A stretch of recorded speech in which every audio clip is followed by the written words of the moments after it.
வணக்கம். பாலமுருகன். நாம் தமிழர் கட்சியில் இருக்கக்கூடிய சேவியர் குமார் கொலை செய்யப்படுறாரு. அந்த கொலை சம்பந்தமான மிகப்பெரிய பிரச்சனை வந்துக்கிட்டு தமிழ்நாடு முழுக்க அதை மக்கள்கிட்ட எடுத்துட்டு போவோம்னு சொல்லி சீமானுடைய ஆட்கள் ஃபுல்லா ஆர்ப்பாட்டம் போராட்டம் பண்ணிட்டு இருந்தாங்க. அதாவது தமிழ்நாட்டில் சட்டம் ஒழுங்கு மிகப்பெரிய அளவிற்கு சீர்கெட்டு போயிருக்கு, இந்த கொலை சம்பந்தமா மெத்தன போக்கு இருக்குன்னு சொல்லி தேவையில்லாம மிக அதிகமான பேச்சுக்களை நாம் தமிழர் கட்சியிலிருந்து ஆரம்பிச்சு விட்டுட்டு இருந்தாங்க. அந்த பேச்சுக்கு நல்ல உருவேத்தி விடுற மாதிரி இந்த சீமான் நேற்று பேசிக்கக்கூடிய பேச்சு மிக மிக மோசமான பின்விளைவுகளை சட்டம் ஒழுங்கு பாதிக்கக்கூடிய விஷயத்த இந்த ஆளுடைய பேச்சு அமைஞ்சிருக்கு. அந்த ஆள் என்ன பேசினா அப்படிங்கறத நம்ம ஒவ்வொன்றா பார்க்கலாம். இந்த சேவியர் குமார் ஃபர்ஸ்ட் யாருங்கிறத நம்ம பார்த்துடலாம். இந்த சேவியர் குமார் யாருன்னு கேட்டீங்கன்னா, மயிலோடு கிறிஸ்தவ ஆலயத்துல பங்கு பேரவையில முன்னாள் பொருளாளராக இருந்திருக்கிறாரு. இவருடைய வீட்டுக்காரமா அந்த கிறிஸ்தவ பேரவையில் இருக்கக்கூடிய ஒரு ஸ்கூல்ல ஒர்க் பண்ணிட்டு இருக்காங்க. அவங்க சஸ்பெண்ட் பண்ணப்படுறாங்க. இந்த சஸ்பெண்ட் பண்ணப்படவும் அவருக்கு வந்திருக்கக்கூடிய கோபத்தின் அடிப்படையில் இவருக்கும் அங்க இருக்கக்கூடிய பங்கு தந்தை இருக்கார் பார்த்தீங்களா, ராபின்சன் மற்றும் பெனிட்டோ, இவங்களுக்குள்ள என்ன உண்டான வாக்குவாதம் ஆரம்ப காலகட்டத்தில் இருந்து ஒரு பர்சனல் வாக்குவாதம் மிகப்பெரிய அளவுக்கு ஓடிட்டே இருக்கு. அதாவது இதை பஞ்சாயத்து பண்ணி பேசி தீர்த்துக்கலாம் அப்படின்னு சொல்லி அவங்களுக்கு இருக்கக்கூடிய பேச்சுவார்த்தையில இறுதியா நடந்திருக்கக்கூடிய விஷயம் எதுல முடிஞ்சிருக்குன்னு கேட்டீங்கன்னா, ஒரு கொலையில போய் முடிஞ்சிருக்கு. இது ஒரு தனிப்பட்ட ஒரு விவகாரம். யாருடைய விவகாரம்னா சேவியர் குமாருடைய குடும்ப விவகாரமும் அவங்களுடைய நிர்வாகம் சம்பந்தமான விவகாரம். இந்த விஷயத்தை நம்ம ஃபர்ஸ்ட் புரிஞ்சுக்கணும். ஆனா இந்த விவகாரத்தை நாம் தமிழர் கட்சியுடைய ஒரு கட்சிக்காகவும் அந்த கட்சியில் செயல்பட்டிருக்கக்கூடிய அந்த கட்சிக்கு எதிரான கொள்கையாக இருக்கக்கூடிய திமுகவும், அதாவது நாம் தமிழருக்கும் திமுகவும் இருக்கக்கூடிய கட்சி சண்டையை திருச்சி விடும் போதே ஃபர்ஸ்ட் அயோக்கியத்தனம் இதுல இருந்து வெளியில வருது. சரி, இப்போ நம்ம எப்படின்னு பார்த்துட்டோம்னா, ஒரு கொலைக்கு எந்த விதமான காரணமும் நம்ம சொல்ல முடியாது. அதாவது தனி மனித காரணத்தையும் அந்த கொலைக்கு நம்ம ஆதரவா சொல்ல முடியாது, கட்சிக்கான ஆதரவாகவும் நம்ம சொல்ல முடியாது. அது கொலை நிகழ்ந்திருக்கு. அதாவது நாம் எதிர்பார்க்க முடியாத ஒரு விபத்து, ஒரு கொலை நடந்திருக்குன்னா அதற்கான பரிகாரம் என்ன? இழந்த உயிர் எக்காரணத்தை கொண்டு நமக்கு திரும்பி வரவே வராது. ஆனா அதற்கான பரிகாரத்தை யார் மூலமாக நாம் திரும்பி எடுத்துக்க முடியும்? நம்ம இங்க இருக்கக்கூடியது ஒரு ஜனநாயக அமைப்பு, ஜனநாயக நாட்டில் வாழ்ந்துட்டு இருக்கோம். இங்க என்ன இருக்கிறதுனா சட்டம் இருக்கிறது, சட்டம் ஒழுங்கு இருக்கிறது, அதனை கண்ட்ரோல் பண்ணுவதற்குரிய நீதி பரிபாலன அமைப்புகள் இருக்கு. இதுதான் இந்த நீதி பரிபாலன அமைப்புகளின் மூலமாக மட்டும்தான் நாம் ஒரு விஷயத்தை அந்த தீர்வாக நம்ம பெற முடியும். இந்த இடத்தின் மீது ஜனநாயகத்தின் மீது நம்பிக்கை உள்ளோரும் சரி, ஜனநாயகத்தின் மீது நம்பிக்கையே இல்லாத இந்த மாதிரி பாசிச கும்பல்களாக இருந்தாலும் சரி, அது யாருக்கு கட்டுப்பட்டவர்கள் கேட்டீங்கன்னா நீதிக்கு கட்டுப்பட்டவர்கள். அந்த நீதிக்கு கட்டுப்பட்டு தான் உன்னுடைய வார்த்தையை இங்க அமைச்சுக்கணும் அப்படின்னு சொல்லி உன்னுடைய அரசியல் அஜெண்டாவிலே அது இருக்கு. அப்போ ஒவ்வொரு தனி மனிதருக்கும் பேசுவதற்குரிய உரிமை இருக்கு. அப்படிங்கும்போது ஒவ்வொரு தனி மனிதருக்கும் வரம்புகளும் இருக்கு. அப்படிங்கிறது நம்மளுடைய கான்ஸ்டிடியூஷன் இங்க நமக்கு வழங்கப்பட்டிருக்கு. ஆனா இந்த மாதிரியான கேடுகட்ட ஒரு பொறுக்கி கும்பல் என்ன பண்றான்னு கேட்டீங்கன்னா, எது தமிழ்நாட்டில் நடந்தாலும் சரி, என்ன சம்பவங்கள் பிளஸா இருந்தாலும் சரி, அது மைனஸாக இருந்தாலும் சரி, அதை வைத்து எப்படி நாம் அரசியல் வியாபாரம் பண்ணலாம், பிணம் திண்ணி அரசியல் பண்ணலாம்ங்கிற ஒரு கேடுகட்ட ஒரு கோயபல்ஸ் சிந்தனையோட இங்க ஒரு கும்பல் இருக்குன்னு கேட்டீங்கன்னா, அது நாம் தமிழர் கட்சியோடைய ஒருங்கிணைப்பாளர் சீமான் அப்படிங்கிற ஒரு நயவஞ்சக நரியோடைய புத்தி தான் இன்னைக்கு நீக்கமர நிறைஞ்சிருக்கு. அது அவங்களோட தம்பி வரைக்கும். இதை வச்சு இதை எப்படி அரசியல் பண்ண பாக்குறான்னு கேட்டுட்டீங்கன்னா, 4 நாளைக்கு முன்னாடி நடந்திருக்கக்கூடிய கொலைக்கும் இங்க ஏதோ கவர்மெண்டே இல்லாத மாதிரியும் அப்படியே வாய்க்கு வந்ததெல்லாம் அடிச்சு விட்டுட்டு இருக்கானுங்க. சரியான ப்ராசஸிங் பாருங்க. கொலை நடந்ததுக்கு பிறகு அந்த பங்கு தந்தை இருக்காரு பாத்தீங்களா, மறை மாவட்ட பங்கு தந்தை, உடனடியாக அவங்க 2 பேருமே சஸ்பெண்ட் பண்றாங்க.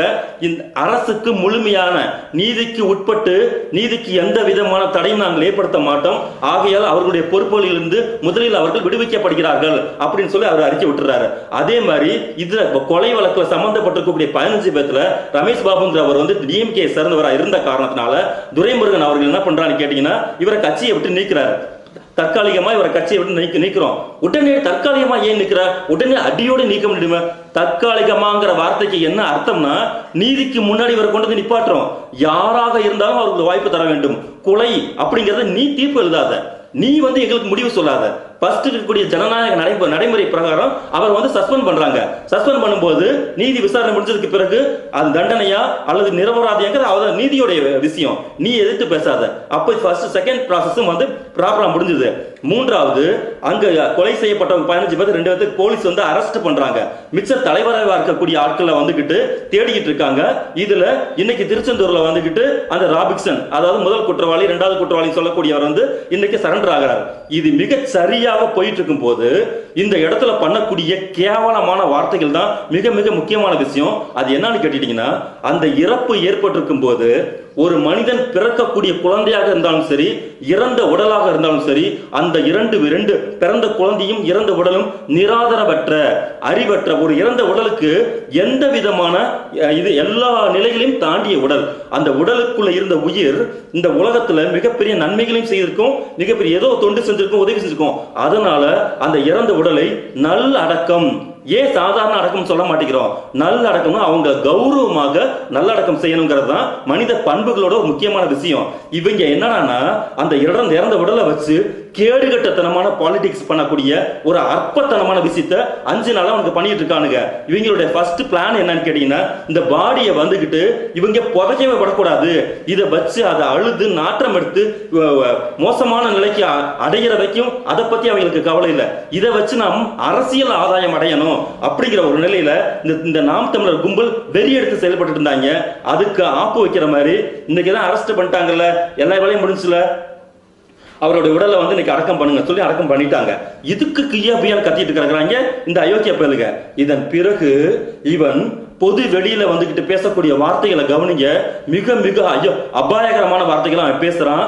அதாவது கோயிலை கட்டி திறந்த அடுத்த நிமிஷமே வடநாடு முழுக்க இந்த காளி கும்பல் இருக்காங்க பாத்தீங்களா, RSS காளி கும்பல் கடைகள் எல்லாம் அடிச்சு நொறுக்கிட்டு இருக்கக்கூடிய அந்த மோசமான பதிவுகள் எல்லாத்தையுமே நாம டிவியில பார்த்துட்டு இருந்தோம். அதையே ஒரு பாலிசியை கையில எடுத்துக்கிட்டு தமிழ்நாட்டுல இந்த தமிழ் தேசிய அரசியல் எப்படி கன்வெர்ட் பண்றான்னா, சட்டம் ஒழுங்கின் அடிப்படையில் கன்வெர்ட் பண்ணலாம்னு சொல்லிட்டு இவன் பேசக்கூடிய பேச்சு பாருங்க. நானும் உன்னைய போட்டு தள்ளிட்டு எங்க தலைமறைவாயிட்டா என்ன பண்ணுவ? நல்ல வார்த்தையை கேளுங்க. ஒரு அரசியல் கட்சி தலைவருடைய பேச்சு எப்படி இருக்கு? ஒரு 4ஆம் தர கடைந்தெடுத்த பொறுக்கி இருக்கான் பாத்தீங்கல்ல, முதிர்ச்சியே இல்லாத, அறிவு நிலையே இல்லாத ஒருத்தர் பேசக்கூடிய பேச்சு, அதுவும் போதையை போட்டு பேசக்கூடிய பேச்சு எப்படி இருக்கும்? டே நான் பழிக்கு பழிடா, ஒத்தைக்கு ஒத்தடா, நீ பாரா வை பார்த்துக்கோண்டா, அப்படி பேசுவோம்ல. அந்த மாதிரி இவே ஒரு மேடையில ஒரு கட்சியின் தலைவரா நானும் உன்னைய போட்டு சொல்லிட்டு தலைமறைவாயிட்டா நீ என்ன பண்ணுவ? கேள்வி பாருங்க. 2வது, ஆசாரி அடிச்ச அருவா எவன் வெட்டினாலும் வெட்டும். வார்த்தையை கவனிங்க. ஆசாரி அடிச்ச அருவா எவன் வெட்டினாலும் வெட்டும். அதுக்குள்ள கூடிய ஆபத்தான வார்த்தையை பாருங்க. எவனுக்கு ஆழமாக வெட்டு விழுகிறதோ இதுதான் பேராபத்து. இந்த மாதிரி பொறுக்கியில் எல்லாத்தையுமே என்ன பண்ணணும், கவர்மெண்ட் பிடிச்சு பொட்டனியை பிடிச்சு செவ்விலே நாளை அடி அடிச்சு முதல்ல போய் ஜெயிலில் போடணும். இது பொது வெளியில ஒரு ஆயிரக்கணக்கான ஒரு மக்களுக்கு முன்னாடி இவ்வளவு பொறுக்கித்தனமா கேடு கட்டத்தனமா பேசிட்டு இருக்கானா இந்த சிபிஐன்னு சொல்லிட்டு இருக்கக்கூடிய போலீஸ்ன்னு சொல்லிட்டு இருக்கீங்க. இன்னைக்கு என்னதான் பண்ணிட்டு இருக்கீங்க என்னன்னே தெரியல. இவன் இன்னும் என்னென்ன பேசிருக்காங்க. அடுத்து இவர் பெரிய யோக்கியன். இந்த யோக்கியன் சொல்றான், நாங்கெல்லாம் முகநூல்ல ரொம்ப அப்பாவித்தனமா எழுதணும்னா எங்களை உடனே கைது பண்ணிவிடுற. ஆனா எங்களுக்கு ஏதாவது ஒரு பிரச்சனை தான் திமுக அரசு வந்துகிட்டு இந்த மாதிரி ரொம்ப டிஎம்கே காரங்க எல்லாம் ரொம்ப மோசமா நடந்துட்டு இருக்காங்க, அவங்க எல்லாம் கைதே பண்ண முடியல. ஏண்டா பொறுக்கிகளா, உன்னைய முதல்ல இந்த டிஎம்கே கவர்மெண்ட் எங்கடா அரெஸ்ட் பண்ணுச்சு?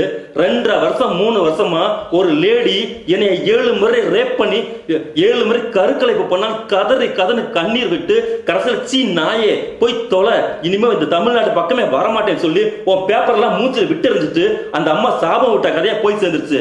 நீ எங்கடா கைதுக்கு போன? நீ பெரிய யோக்கிய மாதிரி வந்துகிட்டு எங்களை ஃபுல்லா எல்லாம் கைது பண்ணியிருக்கீங்கன்னு சொல்லிட்டு எதுக்குடா கைது பண்றாங்க? 4ஆம் தர கேடு கட்ட பொறுக்கித்தனமா பேசினேன்னா உன்னை எவன் கைது பண்ண மாட்டான். அதெல்லாம் உன் கட்சியின் கையில் தான் ஆயிருமா, உன்னோட கட்சியின் முழக்கங்கள் ஆயிருமா? நீ ஒரு கட்சி வச்சு நடத்திட்டு இருக்க, நீ அந்த கட்சியை கொண்டு போய் குப்பையில போடு. நீ ஆனா நீ பேசக்கூடிய பேச்சு என்ன சொல்ற? நாங்க ஏதாவது லேசா பேசிட்டோம்னா அரெஸ்ட் பண்ணிடுறாங்க. அரெஸ்ட் பண்ணாததுக்கு மூல காரணமே நீ தான். உன்னுடைய பழக்க வழக்கம் எந்த இருக்குன்னு சொல்லிட்டு நீயே பலரா நீ சொல்லியிருக்க. அடுத்து என்ன சொல்றேன்னு கேட்டீங்கன்னா, சாவுக்கு பயப்படாதவனுக்கு அந்த என்னது வாழ்வுங்கிறது ஒரு மயிரான். டே இந்த வார்த்தையெல்லாம் நாங்க சொன்னது புரியுதா? புதுசா எதா நீ சொல்லு. அப்போ முட்டா பயலுக்கு பிறந்த முட்டா பையன் அவன். ஏற்கனவே நீ வந்து 1000 ரூபாய்க்கு பிறந்த 1000 ரூபாய்க்கு பிறந்த பையன் சொல்லி நல்லா ஊரை செருப்பால நீ அடி வாங்கின. ஓ வாயி ஜாஸ்தியா உனக்கு போயிட்டு இருக்கு. நீ என்ன வேணா பேசலாம். நீ தாண்டா முட்டா பயலுக்கு பிறந்த முட்டா பையன் அவன். எங்க கிட்ட வந்து சொல்லாத. கண்ணாடியை பார்த்துக்கிட்டு 10 தடவை சொல்லு, நான் முட்டா பயலுக்கு, நீ முட்டா பயலுக்கு பிறந்தா முட்டா பயமாவும் நீ சொல்லு. ஏன்னா உன் பேச்சும் உன் தகுதியும் தராதரமும் உன் யோக்கியதையும் எந்த அளவுக்கு இருக்குங்கிறது உன் மூஞ்சியை பார்த்தாலே தெரியும். எங்களை பார்த்து சொல்லாத. ஆரம்பிக்கலாம்.